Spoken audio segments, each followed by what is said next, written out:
नमस्कार दोस्तों, मैं doctor Neeraj Shrimali, assistant professor botany, आप सबका अभिवादन करता हूं। आज मैं एक महत्वपूर्ण विषय पर चर्चा करना चाहता हूं।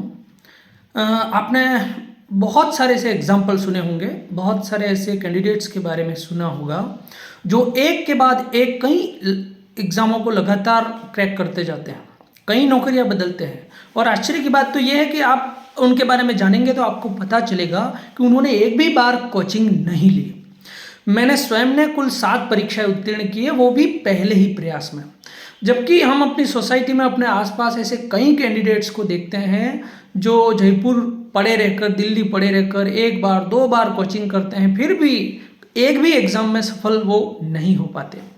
तो क्या बेसिक डिफरेंस है, मैं अपने अनुभव के आधार पर उन बिंदुओं पर मैं चर्चा करना चाहूँगा। तो बिना समय गवाए मैं पिंक पॉइंट पर आता हूँ। चलिए, सबसे पहला अंतर जो इन दोनों अभ्यर्थियों में डिफरेंस करता है और वो है the most important, positive attitude. Attitude ही सब कुछ है। पॉजिटिव एटीट्यूड वाले जो लोग होते हैं, जैसे ही वैकेंसी आई, एड्रिनलिन हार्मोन का बर्स्ट उनके शरीर में हो जाता है। वो एग्जाम की डेट कब है, क्या सिलेबस अपडेट हुआ कि नहीं, सिलेबस अगर अपडेट हो गया तो उसकी प्रिंट निकालेंगे, उसका लेमिनेशन करवाएंगे, उसी दिन इन डेप्थ एनालिसिस करेंगे। पूरे दिन उनका वो उत्साह में भरे रहते हैं। ऐसे पॉजिटिव एटीट्यूड वाले लोग आरक्षण की स्थिति क्या है, सीटों की स्थिति क्या है, कितना बैकलॉग है, कितने फॉर्म भरे गए, इन पर कभी ध्यान नहीं देते हैं। पहले ही दिन से उनका कंसेप्ट क्लियर होता है और अपने अंतर्मन में वो खुद को बधाई दे देते हैं कि मेरी एक सीट तो पक्की है, मुझे तो एक ही सीट चाहिए, दूसरे किसी भी फैक्टर पर वो ध्यान नहीं देते। ये सबसे बड़ा कारक है पॉजिटिव एटीट्यूड। और मित्रों, ध्यान रखना, उसका 50% रोल है। अगर आपका पॉजिटिव एटीट्यूड है तो शेष 50% काम किताबें अपने आप कर देंगी। चलिए, दूसरा सबसे महत्वपूर्ण फैक्टर जो कभी कभी कैंडिडेट खुद भी ध्यान नहीं देते लेकिन वो होता है, दैट इज सेल्फ रिकॉग्निशन। उनका स्व होता है, उनके मन में ये भाव होता है कि मेरा भी अस्तित्व बने, समाज में मेरी पहचान बने, मेरी कुछ पहचान, वो जिसको आप स्व कहते हैं। ये भाव उनको हमेशा सेल्फ मोटिवेटेड रखता है, वो कभी भी डीमोटिवेट नहीं होते हैं। चलिए, अब तीसरी और सबसे महत्वपूर्ण बात, अब हम कंटेंट पर बात करते हैं। नो डाउट, जो अभ्यर्थी पहले ही प्रयास में सफल होते हैं उनके पढ़ने का दायरा बड़ा होता है, मतलब उनके पास संदर्भ पुस्तकें अधिक होती है। ऐसा नहीं कि कोई एक पुस्तक लेके बैठ गए, फॉर एग्जांपल आपने एक लक्ष्य की या किसी एक गाइड लेकर आ गए, ऐसा नहीं।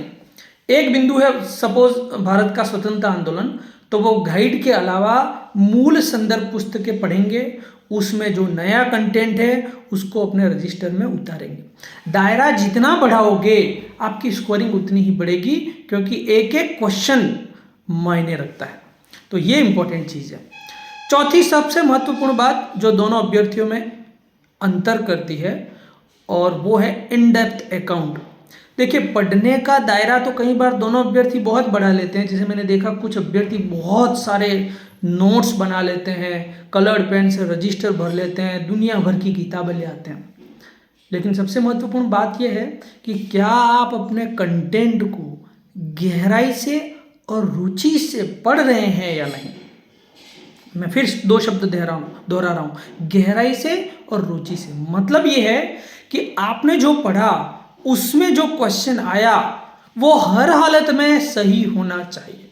छोटा सा एग्जांपल लेता हूं, जैसे मैं साइंस का एग्जांपल दूंगा। आपने होमोसेपियंस की ब्रेन साइज 1450 सीसी वो आपने पढ़ ली। अब आप होमो इरेक्टस जो है, निएंडरथल है, ऑस्ट्रेलोपिथेकस है, सबकी साइज मान लो पढ़ी या नहीं पढ़ी, एग्जाम में क्वेश्चन आ गया कि ये जो 4 स्पीशीज हैं ह्यूमन की, उनको आप बढ़ते क्रम में आरोही या अवरोही क्रम में जमाइए। तो अब ये एक तरह से एनालिटिकल क्वेश्चन हो गया, सिर्फ रटने से कुछ नहीं होगा। आपको आपके कंटेंट में से किस तरह का क्वेश्चन बन सकता है ये जानकारी होनी चाहिए। और ये जानकारी कहाँ से आती है? जो प्रथम प्रयास में सफल होने वाले अभ्यर्थी करते हैं, और वो है ओल्ड पेपर एनालिसिस। सबसे महत्वपूर्ण, ओल्ड पेपर एनालिसिस का मतलब ये नहीं है कि हम उन क्वेश्चन को याद करें ताकि वो फिर से रिपीट हो, नहीं।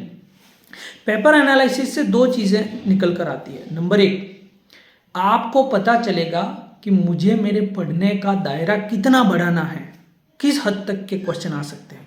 और दूसरी बात ये, आप ये महसूस कर पाएंगे कि क्या मैं इस एग्ज़ाम में बैठता तो इस क्वेश्चन को हल कर पाता या नहीं, या इस लेवल के इस कंटेंट की बुक्स मेरे घर में है या नहीं।